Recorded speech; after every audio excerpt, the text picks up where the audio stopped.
Happy Wednesday, aloha. I hope you're having a good day, and if you're not, I give you a big hug. You can put your head on my shoulder and know that it's going to be okay. It's just a blip in the matrix, right? We can get so overwhelmed and overthinking about the current situation without remembering that things change, and they can change really rapidly depending on how we show up for ourselves. And one of the things that I have been seemed to be like hyper focused on for a while now is getting my inner authority back in a way that is empowered, a sovereign being who isn't trapped in my thought processes and in my feelings and all of that. I can compartmentalize in a healthy way, which means I can put my emotions and thoughts up on a shelf and let them sit there and create a new space to be the observer and to go in with critical thinking and observation and things like that. And it's how to create a better outcome so much easier with whatever it is that we're working on in life. And one of the things that I love to breathe, sleep, and eat about and share is about empowerment and getting your power back in yourself, or if you feel like you've never had it, finding your inner power. And there's a couple of ways that we go about doing that, but one of the main ways is learning to say no. Because when you become a yes person, in a good way, you say yes to things that excite you, even if they make you scared, and just all of these things, that when you say no to people, you're actually saying yes to yourself. So rewiring that in the thought processes is very helpful, because it can be scary to say no to people sometimes, which is insane if you think about it, because it's just saying no. But there's a whole energy around that, because when you say no to other people, you're saying yes to yourself. So when you look at it that way, it can make it easier, because if you're a people pleaser and you pour into people and it's not being reciprocated, you are creating havoc within your emotional stamina and the way that your mind is working, and that'll mastitize into the body. So you have to learn to find balance in life and as a human. It seems, I say you, but I mean me. I mean us. Because I've dove so deep into this realm of consciousness to be able to be a more empowered person. And the thing is that if you're not an empowered person, that sets you up for letting people have power over you. Let me repeat that. If you're not an empowered person, that sets you up for people having power over you. And what happens is that when people can detect that there's weakness, some people are very parasitic and they'll latch onto that weak state and drain the life out of it. That's what parasites do to the body. So detoxing isn't just about the physical aspect, but it's also about the mental, emotional aspect. And that's why I share a lot of information about detoxing the body, but we have to get into the mind. And this is what I do in private sessions with people. We discuss what's going on. I channel into the body, and we start doing nervous system re-regulation. We start going into reprogramming the nervous system and the cellular structure and all of that, because the body is so simple in the way that it can be programmed. And so when you have the knowledge that you can reprogram yourself, everything starts to change and your manifestations become better. And we do that through self-observation, observing other people, and being able to move without being so locked into the emotional state and the overthinking mind and all of that. Learning to compartmentalize in a healthy way is extremely beneficial for creation, because you can put all of that up on a shelf and go, okay, I know that that's still here. I'm going to put it right there. And in the meantime, I'm going to create something new in this space.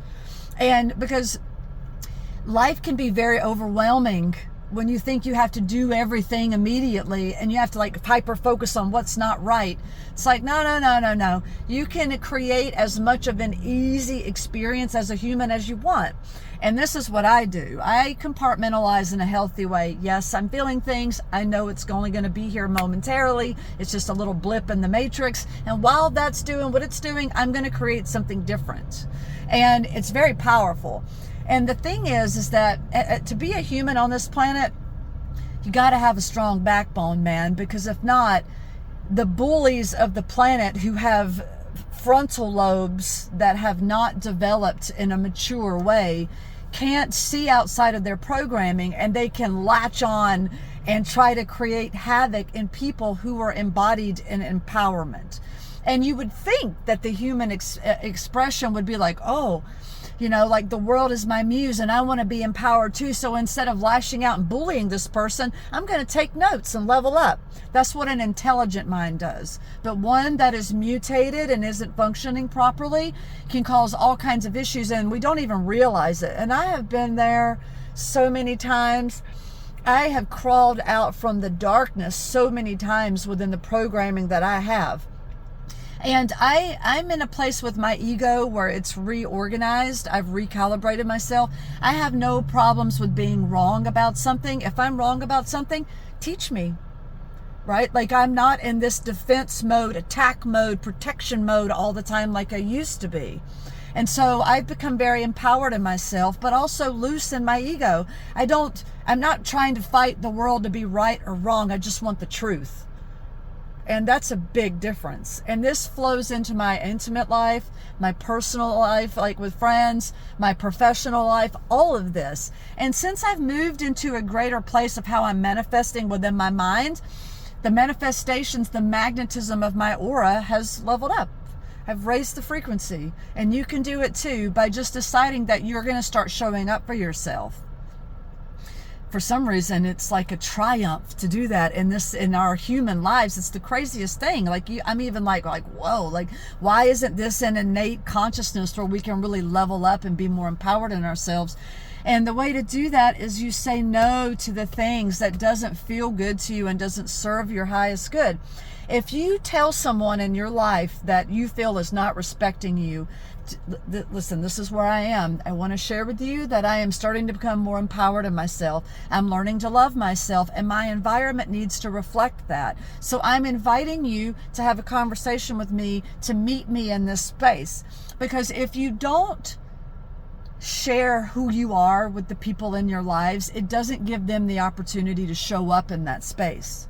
So if you're just expecting people to read your energy and to come into who you are, it can cause a lot of issues, because a lot of people aren't in the observing space.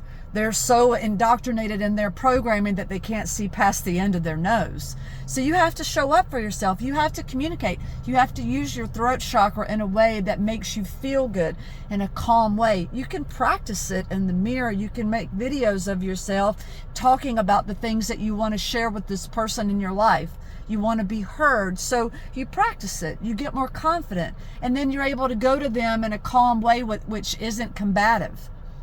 Now, are they going to receive you the way that you approach them? They might not.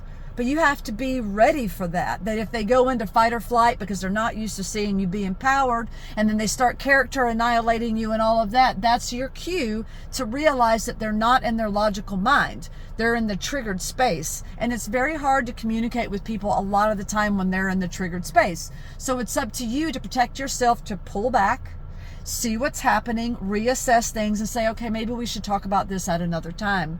Or can we together bring the energy down where we're both in a calm space and communicate? Give people the opportunity to show up for you, and they might not be able to do it right away, but you've now planted a seed. So when they're in the shower washing their hair, and all of a sudden you pop back into their mind about how, wow, like he came at me in a calm way, that starts the reprogramming, because you're a lot more powerful than I bet you realize you are. When you show up in an authentic, calm way, people aren't used to that. So what it does is, even if it triggers them in the moment, it plants an activation in there which will sprout later. Maybe they'll come back to you in a calm way, maybe they won't at all. But at least you showed up for yourself and gave them the opportunity to show up for you. And if the programming is really thick, they might not be able to do that. So you have to understand that not everyone is going to meet you where you are, and that's okay. Learning not to take this reality on personally is the greatest thing that you can give to yourself. Because I used to take it all on so personally, and I drove myself to the point to where I'm so awakened within who I am now, which is a beautiful thing. But if we can avoid learning through trauma, that's a better way to move.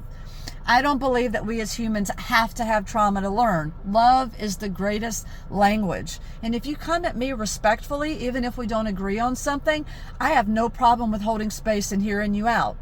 but I need you to do the same thing for me when I don't agree with you with what you're saying. That's a whole nother thing, because just because you feel some type of way about me doesn't mean it's actually authentic to who I am.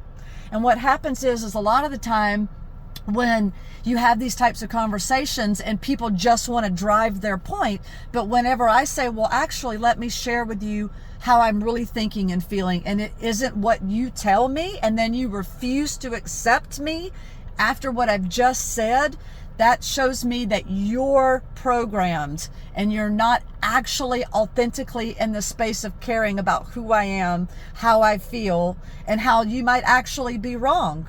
And there's nothing wrong with being wrong. Like, we're in this inner wounded child phase where if we're wrong about something, instead of going, oh, okay, cool, no problem, we go into like defense mode, and it's like attack, like we're going to war. And it's like, dude, it's just a matter of consciousness. It's just a blip in the matrix to shift the energy to be more authentic. And if you are into character annihilation and you're not letting me be authentic to who I am in your mind, then that's your programming, not mine.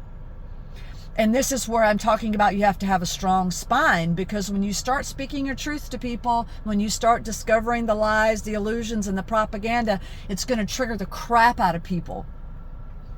And so if you're going to be a truth seeker and a truth speaker, especially when it just comes to your inner authority and demanding respect from people, you can open up Pandora's box. It's the craziest thing. It's so easy to hate, but to love, for some reason, we have to like develop that empathy within ourselves. Being a human is a very bizarre thing. And I love breaking it down, analyzing it, looking into it to see how to heal in the most authentic, non-personal way, right? It's like we overthink and we create so much drama when all it is just energy exchange. It's just going, yeah, hey, I respect you because I respect myself. So if someone doesn't respect your inner authority, it's because they don't respect themselves, period.